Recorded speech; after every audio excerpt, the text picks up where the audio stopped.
చిత్తూరు జిల్లా రాజుపేట గ్రామంలో వెలుగుచూసిన పెళ్లి మోసం కేసు ఇప్పుడు రాష్ట్రవ్యాప్తంగా సంచలనం సృష్టిస్తోంది. ఈ కేసులో నిందితుడు 40 ఏళ్ల శివప్రసాద్ పేరుతో వ్యవహరించే వ్యక్తి 50 ఏళ్ల మహిళ జీవితాన్ని పూర్తిగా ఛిద్రమయ్యేలా చేసిన వాస్తవాలు ఒక్కొక్కటిగా వెలుగులోకి వస్తున్నాయి. శివప్రసాద్ అనే వ్యక్తి తనకు భార్య పిల్లలు చనిపోయారని మాయమాటలతో బాధితురాలు నాగమణిని నమ్మించాడు. అతడి మాటలు నమ్మిన ఆమె అతనిని మనస్ఫూర్తిగా ప్రేమించి చివరికి వివాహం చేసుకుంది.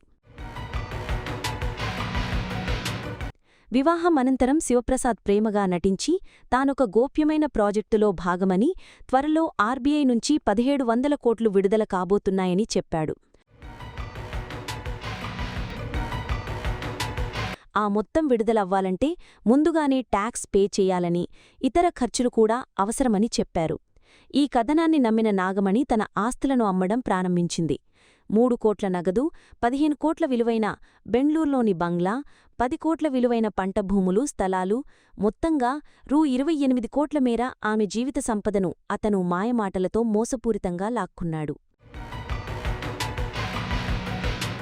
ఇది ఎప్పటినుంచి జరుగుతుందో తెలియదు కాని ఇప్పుడే బయటపడింది. ఒక దశలో శివప్రసాద్ ప్రవర్తనలో మార్పు కనిపించడంతో నాగమణికి అనుమానం వచ్చింది. స్వంతంగా ఆరా తీసిన ఆమె అతడికి ఇప్పటికే శేషాపురంలో భార్యాపిల్లలు ఉన్నారని తెలుసుకుంది. నిజం తెలిసిన వెంటనే చిత్తూరు జిల్లా ఎస్పీ కార్యాలయాన్ని ఆశ్రయించి ఫిర్యాదు చేసింది.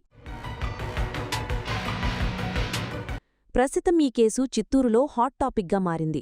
పోలీసులు కేసును సీరియస్గా తీసుకుని ముమ్మరంగా దర్యాప్తు ప్రారంభించారు. శివప్రసాద్ ప్రస్తుతం పరారీలో ఉన్నట్లు సమాచారం.